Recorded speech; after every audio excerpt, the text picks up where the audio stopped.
I think the most intelligent way to write is by making sure everybody can understand what you're writing. The more I wrote for other people, I found it more difficult to have the energy to write on my behalf. The biggest killer of success is mediocrity. The bigger anything grows, people are always going to disagree, and I think that's the problem, but also the beauty of social media. Me and you disagreeing on a topic doesn't make me a troll of you, or vice versa. No one truly cares what you're writing about.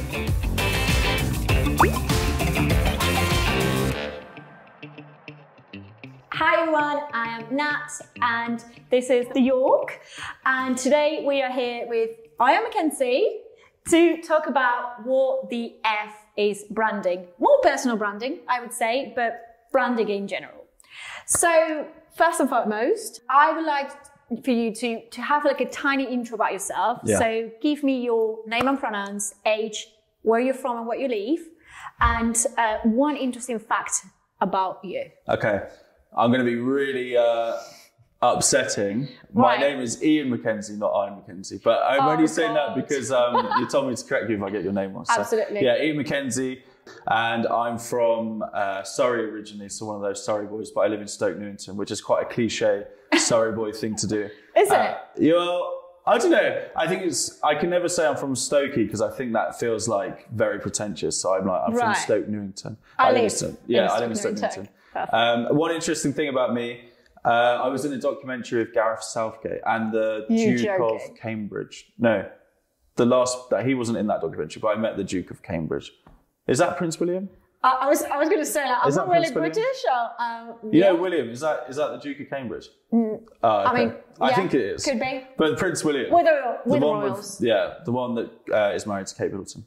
Perfect. It's interesting fact. I love how you say like, that royal that is married to Kate Middleton, which was not even a royal, but now she's a bigger deal than him. Absolutely. No, that's very cool. And my last kind of introduction question was how many languages you speak, but I think I'm gonna know the answer already to that. Guess, you tell me. I would say English. I do speak English, yes. Great. Amazing. Outside of that, if I've had 5 beers, I have a very broken French. Oh, cool. I think that's a common thing, like across the UK, that people pretend that they know more languages than they do when they have 2 or 3 beers, which is very common in the UK anyway. Amazing. Great. I think we all know now who Ian is. Yes. Perfect. As I said, like I hate when people butcher my name, so that was a very first punch on me. Okay. But that's good. To break the ice, first thing we're going to do is to have a very, very, very short 5-side question situation here. I'm going to be absolutely random, so don't expect anything that makes sense at all, because that's the whole point, that to give you a bit of like a weird situation. So first one would be, what is your favorite word in English? Because we're going to talk about this. You write a lot for yourself, and for the people. So I'm assuming that you must. Yeah. So my favorite word is insinuate. I realised I heard this on the podcast, and when I learned about that word, I just keep saying it, and it's quite a pretentious word to always use. And I think with writing, I believe you should never use words like that when you write. I think you should just be very... So only for talking? Yeah, for talking, I do tend to like use words that make me sound more intelligent than I am. And insinuate is probably one of my favourite words. So if people have a chat with you, they would think that you're super intelligent, but if they read your words, they may think that you're just average because you won't use those words. I think the most intelligent way to write is by making sure everybody can understand what you're writing. Love that. And that's probably the same with speaking as well. Love that. But I think when you're like under pressure to speak and you're like in the pub trying to sound like you know what you're talking about, sometimes you can default to throwing in big words. Yeah, I think. Like insinuate. Like, do you think that's a big word? Insinuate. Do you know what? Because we have the same word in Spanish, insinuar. It's not a word that sounds a bit too pretentious to me, because it's the word that we would use in like normal conversations anyway. I think it may have a subtle meaning of like, oh, you're trying to insinuate in a sexy way. So I think it could be, That's very Spanish to... Oh, here we go. Yeah. But no, it could be an interesting word depending on the situation you're using. But I don't think that is extremely pretentious. Okay. Insinuate, favourite word. Perfect. Amazing. I love that. Second one, this is absolutely out of the blue. Like, I just found this really interesting now that it's being, now that everyone comments absolutely everything that's happening in the world, regardless of what's happening with Twitter. Disney, okay? Disney movies. Yes, we're similar age. We're kids from the early 90s. So Disney live action and remakes movies. Yes or no? No. Okay. Just a quick answer, but I'll use the rest of the time to say what a lovely cushion we have, by the way. Oh my God. We didn't mention Product placement. So, yeah. I'm just going to go straight to point. No. No comment. I have no time for. What is that? Is that like Marvel kind of stuff, or No. So, for example, I think so. They're doing. Some people are saying that Disney has run out of ideas, and instead of doing like Toy Story or Monsters Inc. or anything new, like that, it's not like all tales. They're just doing the Little Mermaid 17 or Toy Story 14, things like that, and also instead of doing live action movies about whatever.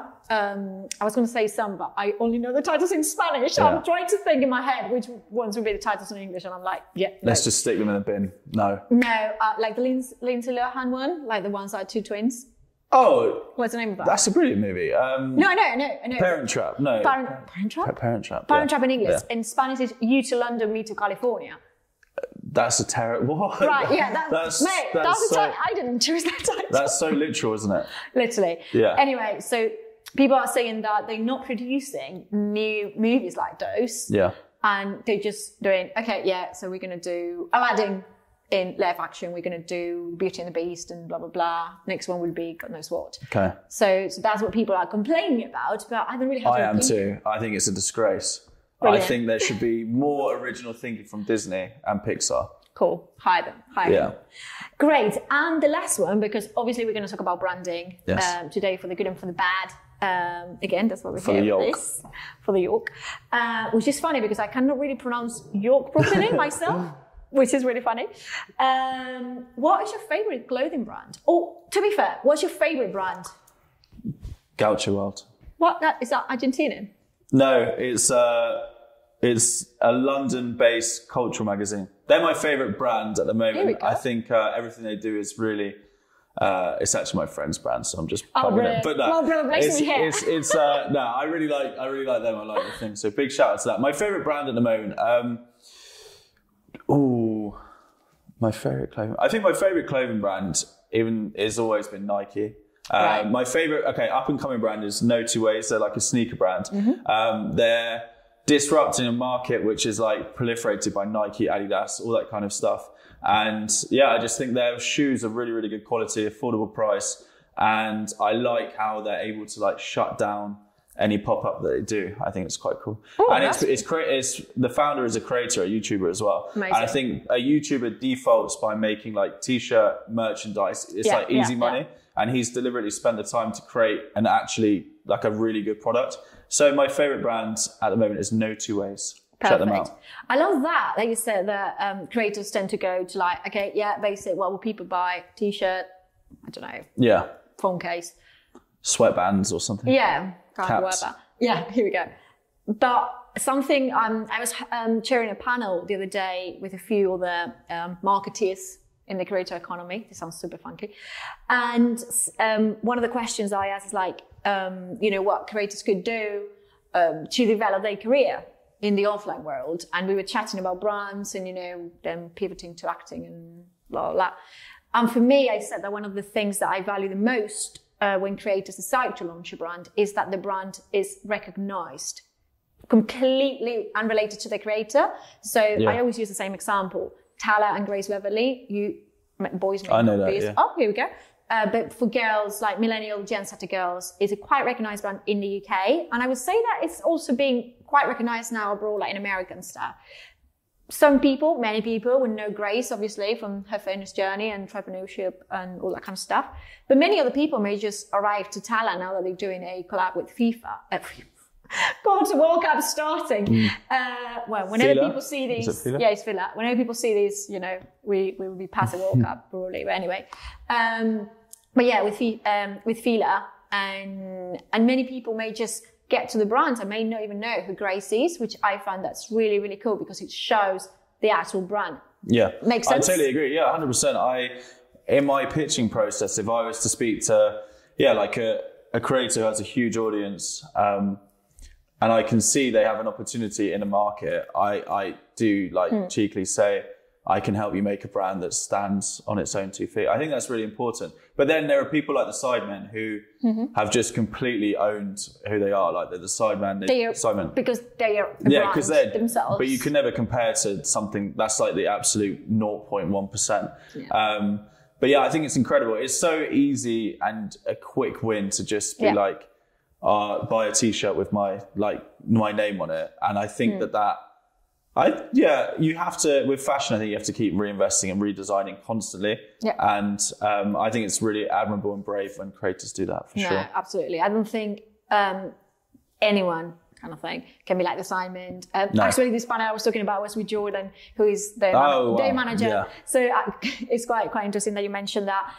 I would say that their case is a very, very particular case. But yes, any other creator that is recognizable enough should aim for their brand to be recognized by itself. But anyway, yes, let's move on into who you are more into this. So like, why you're here, what are you doing, anything and everything you want to tell us, and what are we going to hear today? Yeah. So around this time last year, I set up my own branding agency. I left my brand manager job at a company, and I left for various reasons, but ultimately I felt it was time to try and start out on my own 2 feet. So I've worked in branding for like 10 years, on and off on different roles, different projects. And I came up with the idea to do an agency focusing on brand storytelling, and we called it Off Milk. And I tried to I really liked the name Off Milk for no reason. Maybe that happened with the good egg, I don't know. It's all about food. Yeah. And so as you do when you're a founder or something, you obsess over the name, like, why am I calling it that? I don't know. So then I tried to link storytelling. I had this line, great stories have no expiration date, and I linked that to Off Milk. And then I love that. Yeah, I liked it too. I liked it. And then I was pitching for all different types of projects. I didn't really have like a narrowed down focus. And over the course of like sort of 6 months, I've been working with like one project, like a natural deodorant project, like doing a rebrand for them, a creative recruitment company. And during this whole process of like starting a branding agency, I kind of got on this rabbit hole of LinkedIn. And as I did. Yeah, which I remember, I'll be honest, when I quit my last job, basically my project had not gone the way I wanted it to do. It was to launch like an exciting like football app. I can't really say that. My project didn't go the way I wanted to do. Well, I remember we had to edit that. And they basically said to me, we want to keep you. Why don't you try and like run the LinkedIn for the company? And I was like, and you were like, there's no way I would ever do that. Like, who do you think I am? I'm not here working like to launch this, and now you're trying to get me to do your LinkedIn. Then I quit my job. I speak to my friend, was like, you've created a brilliant B2B services company. Like, how did you do it? And he said, mate, just write on LinkedIn. Kill it. Yeah, just write on LinkedIn. And at the time, I had no idea, like, what do you mean write on LinkedIn? And also during this time, I was taking rap lessons, and no. I want to focus on these. Nah. So I was taking rap lessons. I love how this is pivoting, like in a second. Like, so I was, in corporate world, and I was going to do branding, and then I was going to be a rapper. I think when you're about to turn 30, you do some weird things, and that was one of them. I'm 31, so yeah. So when you were 29, you might have done something like take rap lessons. I'm not sure. Haven't, to be honest. I went to Egypt, if that sounds... Same thing, very similar. Crazy enough. I don't know. No, right, no. Yeah. But I like your... Do you want it to be like a full-on grime artist? Like, no. So I think... 30s are the new 20s? Gen Zeta? Hashtag? Yeah. Kenny Chip. Please, Kenny Chip. There's not many people I hate in my life, but I just cannot stand him. So no, that's me. I just made the name. That's my name. I think Kanye West. I cannot even pronounce Kanye West. No, Kenny Chip. I can't pronounce it myself properly. I thought you were trying to make it. It started as my gaming name during Call of Duty, and then I started learning how to rap, and then I was like, I'm going to call myself Kenny Chip. Anyway, we digress. So you think I'm joking, maybe? Hopefully. No. Yeah. It's super rogue. Like literally, I love when people go absolutely rogue. And it's like, yeah. So I used to work with a girl that she was doing SEO in a big agency, and she was like, yeah, but I'm an archaeologist, and these came all like because I was like, oh, sorry, I'm not available this week. I need to leave early on a Friday. And I was like, oh, where are you going? And she was like, I'm going to like I don't know if it was like an expedition, probably not the right thing to say, but like expedition or something to do some archaeological stuff because he was an archaeologist. And I'm similar to that, but I was going to like rap battles instead. Yeah, cool. No, I wasn't. But so I was doing the rapping thing. My friend was like, create LinkedIn content. And I had this idea. The two worlds. Yeah, I was going to be the LinkedIn rapper. And right, as a concept. Yeah, I started this concept in January. So January 6th comes and I write this, I was going to rap like customer journeys. So I went and did a Gymshark customer journey. You can dig up the post. And I basically started. We'll be linking this post. Yeah. I think it is still there. And I wrote this like rap of like a Gymshark customer journey. It was something like, I'm not even going to go into it, but it completely bombed. But it bombed spectacularly in the sense of like there couldn't be anything more embarrassing than writing a rap and people were messaging me saying, have you been hacked? What are you doing? And then I felt like, okay, this is probably the most embarrassing thing it could be because I've just told everyone I'm launching a business and this is my idea to like try and launch a business and I'm professing to be a marketer and this is my idea of marketing. And this is me. So you had the audacity to literally get onto LinkedIn and be like, I'm just going to post a video. I'm assuming it's I didn't actually film it. I didn't. Oh, don't God. worry. No, I was in my head. It was no. There's no video. Gosh, no. It's literally like you know what LinkedIn? How? Of course, yeah. Just the writing and picture thing. No, obviously didn't film it. Jesus. Oh God, my expectations were quite high. I was expecting you maybe with like a hat, like a big hoodie, and like that. No, big, oversized. Rapping something, and I'll be like, I'm an oversized rapper, to be fair. Oh God. No, I'm joking. So I posted. I think I cannot talk about anything else now. So I posted that, and it was like obviously horrible. People asked me if I got hacked, and then I posted another one the next day, and then another one, and they were going nowhere. I still think like if I actually owned the LinkedIn rapper, I could have gone somewhere with it. To be honest with you, I don't think there was a niche for this. Okay. You never know. When I started working at an agency, just not long after I moved to London from Spain, from Madrid, and we did a campaign that was about. And I'm going to say this word horrifically because with my accent, that's just not great.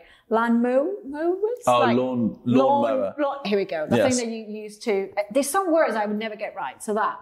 And I was like, fucking hell. Like, how are we going to sell these with influencers? Like, literally. Yeah. I remember the client calling the agency after that weekend because we did sold out in the shops in like whatever area in London. And I was like, here we go. So you never know. There's always... someone there to purchase or to engage with your content, I guess. But anyway. I would have rapped for you in that instance. I could have made a rap about it.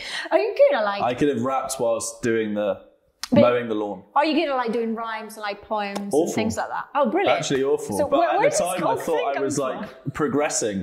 Well, it was very simple rap. So I was learning how to rap like a complex kind of rap. And then this was just very basic rhyming. And I think... sometimes when you think you're being a genius and then you're just not, but you really need the audience that reality to show. touch. Yeah. I got that. And right. So January just kept posting on LinkedIn. Within a few months, I kind of got quite a viral post. And then I just got really into doing it regularly. And then people started to ask me how you do it. And then I've got into a position now where I write like 5 other people's stuff. And that's like... I'm assuming not rapping anything. No just raps, like normal, no raps. Only I'm allowed to rap. Okay. But so I'm really like invested in the platform, which is funny because when I quit my job, I was almost kind of like disgusted that they wanted me to. I remember coming back to my friends and be like really embarrassed. So they want me to like write the LinkedIn post and they just burst out laughing. And then it was weird because now they're like, mate, you're killing it on LinkedIn. No, that's what we hear. That's what we hear. So obviously, I mean, I was not expecting this, and I promise this was not prepared at all. I was not expecting him to be a LinkedIn rapper, so this is a great surprise. It makes it all way funnier. Former LinkedIn rapper. Yeah, a former. Yes. Okay, formerly known as LinkedIn rapper. Yeah. Kenny Chip. Kenny Chip. Kenny Chip. Kenny Chip. I thought you said Kenny as in like Kanye West. I cannot even say that one. Every time there's like a Y-N or double V's and something, that gets me. Anyway, so let's talk a little bit more about this success in LinkedIn and oh gosh, I'm going to break the table. This is very me, by the way. Just good. Trying to disassemble the place unintentionally.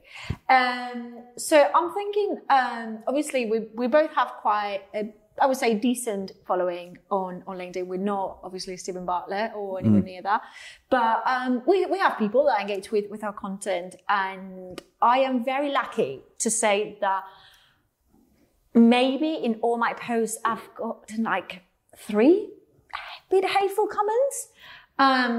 When you would expect a lot of, people hating what you do, especially when you're a very small immigrant woman. But no, I've been, I would say, lucky enough, or at least, lucky in a way, even though I got into very, very delicate topics, and I'm a very opinionated person, as my boyfriend would define me as. Fiancé now, as you told me to say. So let's talk about trolls. Let's talk about that hate. Let's talk about making a post that booms, that resonates with people, that goes viral.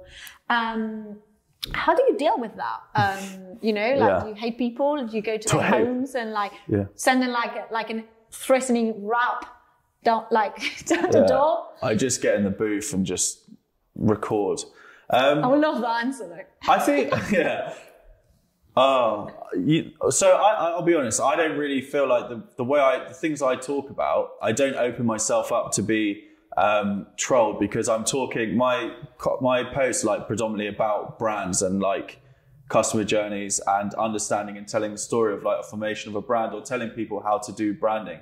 So it's quite, when you write about a subject like that, it's quite hard to kind of have anyone write anything offensive about you. But for example, I did a post on Netflix, which went kind of viral, and I started it by saying Netflix is dying. Obviously, this is the problem. I think I remember that. Yeah, I don't believe it's dying, but I also know that that's how you trigger people, and then they can say, what do you mean it's dying? There's so many, they would come to you with all these facts, and they just Google and be aggressive typing here. And trying to, and then you're kind of oh, this is obviously the game then. This is what it's all about. Because I see people that are making a lot of money from LinkedIn. Their business has grown to great heights. And when they write, I'm so tempted to reply in that same format. And then you just start to learn, obviously, this is what it's all about. It's about sharing your opinions, but only if you truly believe them. Because I don't believe in ever saying something, and then if you're in a pub and someone's like, what did you write about Netflix, mate? I would have to back it up and say I believe that. But I don't think that would ever happen. But that's such a good point. I remember early this week, I don't even know what day is it anymore. Maybe last week. It's Friday today. Friday. Maybe last week. A big-ish entrepreneur in my industry, creator economy, made a post that, in my opinion, was rather tasteless. It was just not right, because, don't get me wrong, I'm not here the most eco-conscious, sustainable person in the world, but, I think there's a few little things that we can all do, and one thing is not promoting, brands that are fucking awful. I can say fuck it, this is my podcast. It's your Yolk. It's my Yolk, and I say a lot of swear words anyway. And I went into the comment section first, and I was like, oh, I think this is a flop. And a lot of people were calling him out a bit, mate, this is, with a great voice comes a great responsibility, or something like that. So I commented something along those lines, and I got so many likes in that comment. And the guy, I saw that he was replying to these comments in a way that I found completely bizarre. That was doing a lot of facts and trying to defend himself, and not saying, hey, acknowledging that it may not have been my best post. Yeah, that's it. Call it a day, move on. He was trying to kind of argue with people from a very superiority kind of language and copy and pasting this same response to absolutely everyone who challenged him in a really polite way. And I was like, oh my God, from a branding perspective, this must be so wrong. Like, this is not the right thing. This is not what you should be doing. But I really like what you said about like, okay, if this conversation came out on a pub or, you know, having dinner with some mates, how would I respond? Would I get aggressive about it? Yeah. Would I get like Tony Blair and that photo that seems like he's going to be hitting someone, you know, like that Christmas thing? Or would I just have a chat, or would I just not give a shit about it? I think what you're saying, so like I have a problem with the brand Brewdog at the moment, and I spoke about it earlier. And I saw a guy that works for Brewdog. They recently did a campaign about boycotting Qatar. Yeah, we're anti-World Cup. Yeah. And the facts of the matter are, yes, they are. They're allowing. Sorry, there's one beer that they will donate the profits to. I don't know, some charity. And they'll donate all the revenue. But then in their pubs, they are showing the World Cup. And obviously, a lot of money is going to be spent in their pubs on different beers that are just going to benefit them. So I don't think you can do two and say, like, we're cancelling the World Cup, but we're showing the World Cup. Anyway, the guy who runs the content was like, put this post up and said, campaign launch, let the trolls commence. And I replied saying, just because people disagree with your brand doesn't make them a troll. Yeah, your brand is insufferable from my perspective. And people think like that. And it's like, that isn't trolling to say, like, to speak up and say we disagree with you. But to what you're saying is like, if trolls, they're going to come when the bigger anything grows, people are always going to disagree. And I think that's the problem, but also the beauty of social media is like, if you sit on the fence and you don't have an opinion either way, you're just going to be very stagnant and maintain average. Yeah. I think the biggest killer of success is mediocrity. And I'm getting really like metaphysical here, probably. But I chat a lot about this, and I'm coming from a country, like I come from Spain, where mediocrity seems to be where everyone aspires to be, or mediocre. I mean, there's so much unpacking here, but I know what you mean. But it's not like America or the UK that traditionally a bit more capitalistic countries that that you can aim to be better, at least from a business perspective. I don't know where I was going with this. Yes, not having opinions. I think in life you have to have opinions. That is natural to humans to have opinions. And if you have opinions, if you don't have opinions, you're probably not that intelligent person. I always fight with my boyfriend. We're both Scorpios. And I said, mate, you just need to have opinions. Like, you don't need to have opinions on everything or opinions that are black or white, but at least have a point of view. Yeah, a point of view, or like some thoughts about some topics. But me and you disagreeing on a topic doesn't make me a troll of you, or vice versa, because two people can have a healthy argument. And I think healthy arguments are good, and people can have different points of view, different perspectives on very different topics. I think sometimes on LinkedIn is either like, okay, you love this, or people tend to be like, you hate this. Yeah. And when I disagree with stuff, I tend to be like, oh, I disagree with this, but what about this, or that? I tend to be very opinionated, but also not be attacking, because let's be honest, like, it's not that relevant at the end of the day. I think we need to realize that we work in industries that we're not saving lives. And I don't know about you, but having bad time, giving yourself like bad mental health that day about an argument or LinkedIn post is definitely not worth it. I think that you can't help when someone pokes the bear, and then when you read something and that thing inside of you just reacts. I think for me, the things I hate on is just insincerity. So like, there's a huge sort of trend of oversharing. I think it's wonderful. People like to share openly their issues or whatever they may be. I think that's healthy as long as you've actually spoken to your loved ones and your friends and you use that counsel first. Really, I don't think online should be the first place that you share such vulnerable things. And I don't believe in that personally. And I don't like, the things I disagree with is when someone will basically write this like, something that I truly believe, if I met them like in a conversation, like, would they be so passionate about it? Yeah, like, are you just saying that for attention and engagement and reach to benefit your business? And then when I think about it even deeper, I think good for them, because you're a person. It's a game. It's just a game. I do think this whole thing's a game. The online world's a game, and when you get triggered by something, you need to it's when you start writing and passionately defending things, I just think you're losing the game. No, that's so interesting because obviously we're talking about branding today. It's a game, and I understand. Like, obviously, I'm a very, very honest person by default. Like, my team would always say that I am very blunt or scary, as some may define me. But it's true that I'm very honest, and that translates into my online world. But that is my online world. Mm-hmm. There will be other people, and I'm not judging anyone here. No, I used to be very judgy with people, not anymore. But that's a lot to unpack there as well. Upbringing stuff from, Spanish mom and stuff.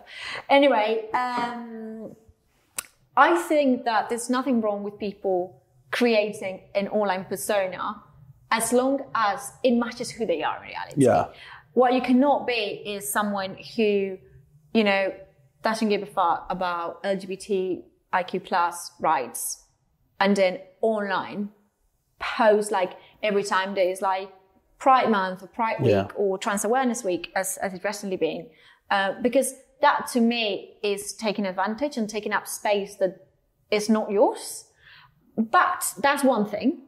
Another thing it is if someone is a bit more introverted in the real world, but likes to be a bit more opinionated in the offline world, introverted, online world a bit more extroverted. I don't think that's bad. Or they try to tap into topics that they know they are hot because that's going to increase their traffic and stuff. So for you as a professional in this business, because obviously I got to where I am literally a bit like this, just test and error, learning by doing. Obviously I'm a marketeer professionally. I do more creator marketing, but I did advertising at uni and I'm quite a marketing person anyway. How do you start? Like, okay, you are a person that has their own business or just, works for a third party or wants to launch your own business, is a freelancer, or want to start building the online persona and the personal brand. What is your kind of starting point? I think you have to work back from who you want to reach. So like, for example, if I was where I was last year, I wanted to create a branding agency. Who do I need to reach? Well, not necessarily do I know who I need to reach, but what do I need to be seen as? And that's as somebody that, I cringe, but like an expert in branding. Right. So obviously with that comes, okay, buy every branding book, listen to every branding podcast, write down what I think I know, then like just keep obsessing over a topic, listen to more podcasts, then start taking the learnings and the thoughts and then processing them into very simple, like relaying that information back in the most simple way possible. So if someone was wanting to start on their LinkedIn journey or their personal brand journey, I think it is what space do you want to be in? Do you want to talk about social media? Do you want to talk about influencers? Whatever it is, obsess over it, really like dig deep on that topic. Don't go into it straight away, just like always talking about this is my journey. I'm struggling today. I hurt my knee playing football. Like it gets really like tiring just talking about that. At least like it needs to be a combination. Yeah. I always say there needs to be something that brings back some value as well. Yeah. Like, it's not always about like, oh, today I twist my ankle. Yeah. Yeah. It's like, as I said, like, okay, this might do well for reach and engagement, but for people, I think long term, personally, I still think I wouldn't want to do, business with someone that was just always talking on LinkedIn about their personal life. I think like it shows to me quite not like narcissistic. Right. I think it's a bit, I think it's a bit like, I just think it's, if you're just talking about yourself, do I think when I go and meet you that you're going to be interested how you talk, like, are you going to be interested to talk to me? So I think there's a mixture of, it's very important. I believe in the power of storytelling. So I believe like, okay, you've just quit your job. You're about to go on this quest. You want to learn more about LinkedIn. You want to introduce yourself. This is my story. This is what I'm trying to be. Follow the ride. And then you start like sharing things you're learning, sharing things. I think that's amazing to share how you're... The journey. Yeah, the journey. But the journey shouldn't always be a default of like a picture of you and how your day was difficult. No. I think that's just cheating the algorithms or whatever. That is exactly the word. Yeah. I was invited to the LinkedIn headquarters the other day as part of the Creator Accelerator program, with other two creators that are brilliant. And I'm very like direct and straight to the point. And the guys at LinkedIn, the team at LinkedIn were asking, what would be something that we didn't like And I said, do you know what I don't like? When people sometimes get so much engagement and so much traffic and so much, buzz around something that is pure crap. Yeah. For example, I've posted selfies in the past. I'm sure that, maybe you've posted a photo of yourself in the past. People do. That's fine. But your everyday post cannot be a selfie of yourself with a quote. If you post something and then you bring something like a conversation, just back a conversation, you talk about a topic, phenomenal. Like, people are visual learners, right? We know this, but it has to make sense, with what you're telling. I see people sometimes talking about being an entrepreneur stuff. People think that you do X or Y, but it's way more than this kind of thing. Like the structure and then a selfie. And I'm like, this is great for one day, for sure. As you said, like, you cheat the algorithm every now and then, but in my opinion, it also needs to bring some value. And it could be value, just informing about something in your industry, maybe some tips about personal branding for you, maybe some tips on creator marketing for me. But, something interesting, not always, it's the same breed of people always like, I'm glad to announce that we've merged with these. I'm glad to announce I got these. All of those types of posts are great, but in good measure. Yeah. Like, you need to mix and match. I think, to be fair, I don't want people to get in their own head about it. Like, I think it's amazing for anybody to be brave enough to put something online. But I think I applaud everybody to do it. But like you said, it's a mixture, and using your personal storytelling at the right time. Like, always have your story on the back burner and bring it up every month just to remind people or whatever.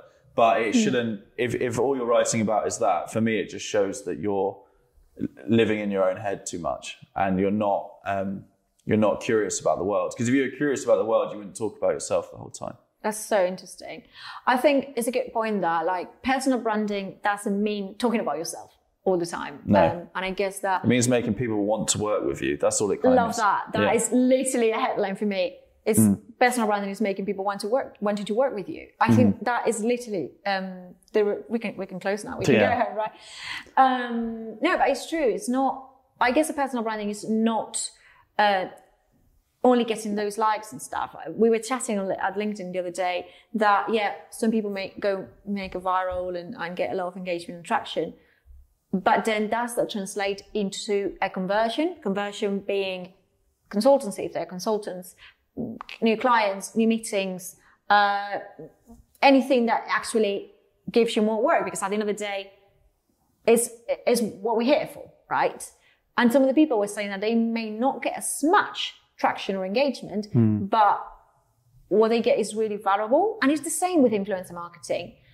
If you let yourself be guided by vanity metrics and things like that, first thing, your mental health, which is something that I want to close with, will be super damaged.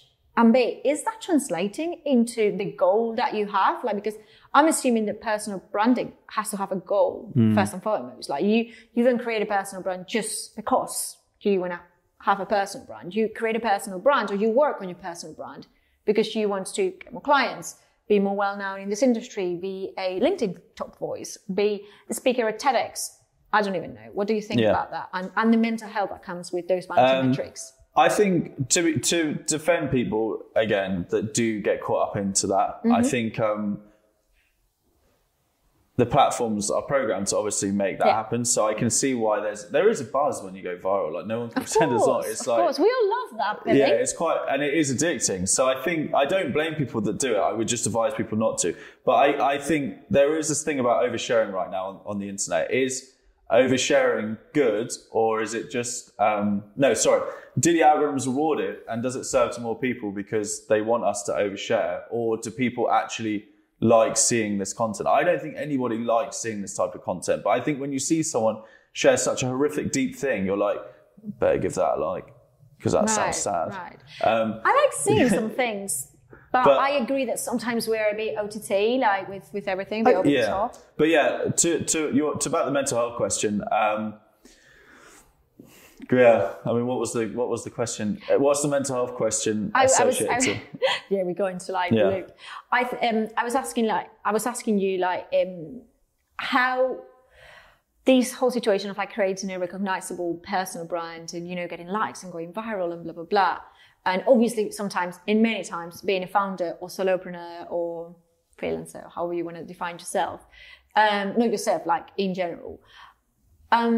What's the role of mental health here? Like how you personally deal with that for yourself as a personal branding person, as a person who's done personal brand for himself, and also when you are advising clients, etc.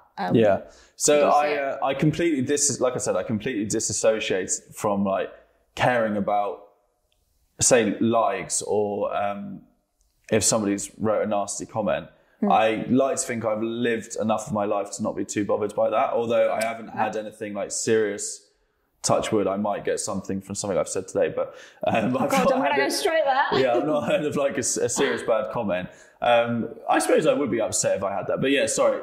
For mental health as a founder, this year, the first few months are really challenging. Obviously, the elephant in the room when you set up a business, you need to get money and you need to find a way to pay for yourself, and you need to, you need to support yourself. You need to be able to pay for your rent or your mortgage or whatever it is. You need to be able to pay for a few nights out here and there, and you need to be able to pay something into your savings if you have that luxury. And the mental health, like in the beginning of starting a business, it's, if you don't have revenue coming in, it is stressful. Like it's very, very difficult. And it's even stressful when you do have revenue coming in, you've got invoice backlog and all that kind of stuff. It's so much stress. Growth is fucking stressful. And keeping, I would say, onto that when you start building a personal brand that is starting to be more recognized, which is my case at the moment, I'm super grateful for. Well, grateful to myself as well, because obviously it's a process of hard work, as you know more than anyone. But it's also tough because you feel as well that you need to keep that level of quality, consistency for yourself. And that's also another string to the bow to the mental health stressors, I guess. And that's something that's probably quite interesting for someone that helps people develop in these careers. I guess that you also need to factor that in when you help these people, I'm assuming. Right? Yeah, so my own like writing or whatever, I used to be obsessed over doing it every day. And it never really like upset me, but I'd wake up and think, I need to write a post.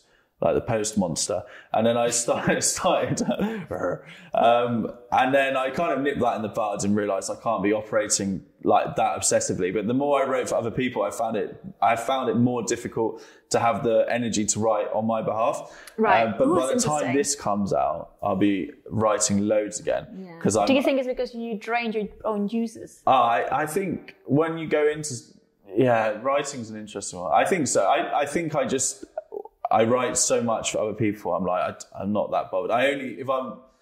I write more. I think other people are guilty when you need more clients, maybe. I think that's right. Yeah. Right. We shouldn't end there. But oh gosh. No. So mental health.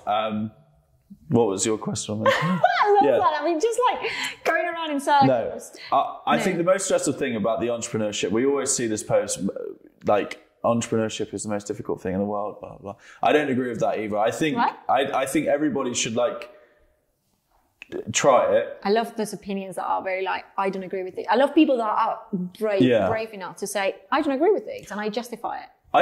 Because I found the most stressful thing I've done has been in a job which didn't serve me. I'd wake up every day knowing that my input would do nothing to long term. I felt like sapped of importance. I felt so useless. And I think that's the most stressful thing in the world, where you wake up and feel like you're of no use to... You're a number. Yeah, you're a number and you're not even being used for anything. So that is more stressful to me than waking up and like running my own show. I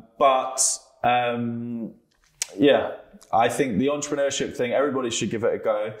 If not, if you're happy, like where you are, working for a third party, everyone should give at least like the personal brand writing thing a go, because 100%, 100%. Like the other day, a friend of mine who's also an entrepreneur in Spain was asking me to give her a few tips, similar to what we were talking about for your newsletter on personal branding or not personal branding, but like more LinkedIn, how to make it LinkedIn.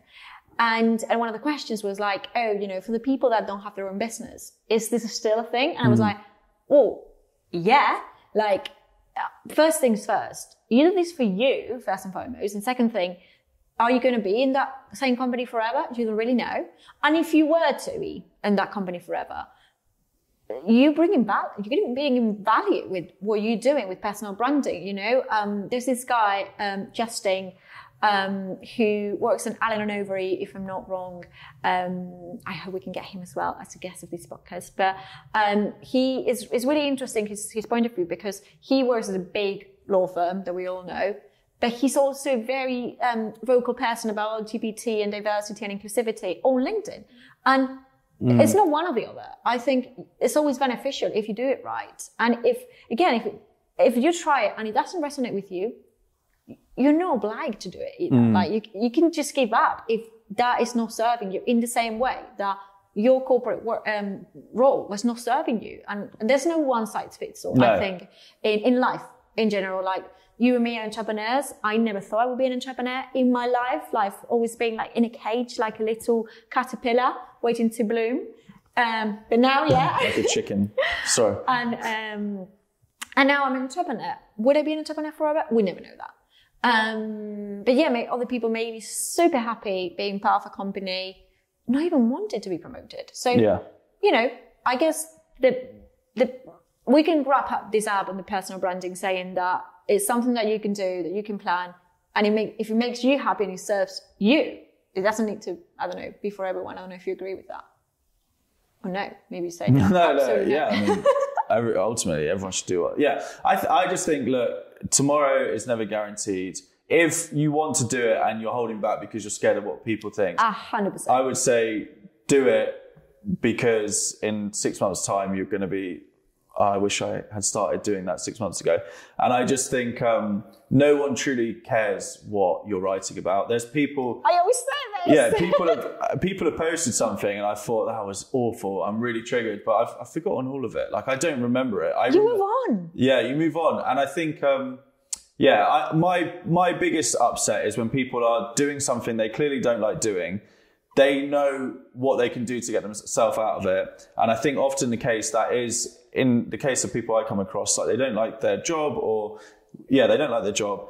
They know they want to start creating some content. They want to start like showing off the stuff they're doing. They want to start like trying to find a new adventure. And then they go to like write on LinkedIn, for example, and then they get like this fear of like people judging them. And I think that's a shame, because when I see people desperately wanting to change, but not, just being held back by fear, it's really upsetting. Because in life in general, I would say just growth happens completely outside of your comfort zone. Like, there we go. It's a better way to say it than that. But no, I mean, I'm telling you, as an immigrant in the UK, coming from a family that told me that I was absolutely mental to do what I do now. So yeah, no, absolutely agree.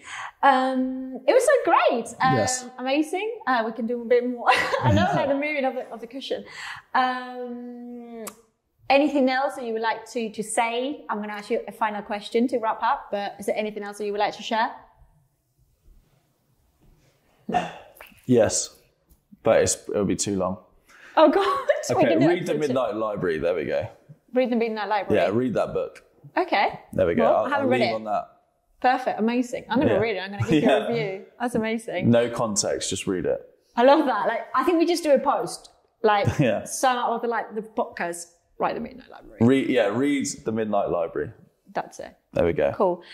Final question for me, because we are the Good Egg and this is called TheYolk. How do you like your eggs? If I'm hungover, scrambled. It's very often now? No, not anymore. If I'm hungover, scrambled. But if I'm like, I'm just been to the gym, poached. Here we go. Fancy. Yeah. You can tell that you're from Surrey. Yeah, poached.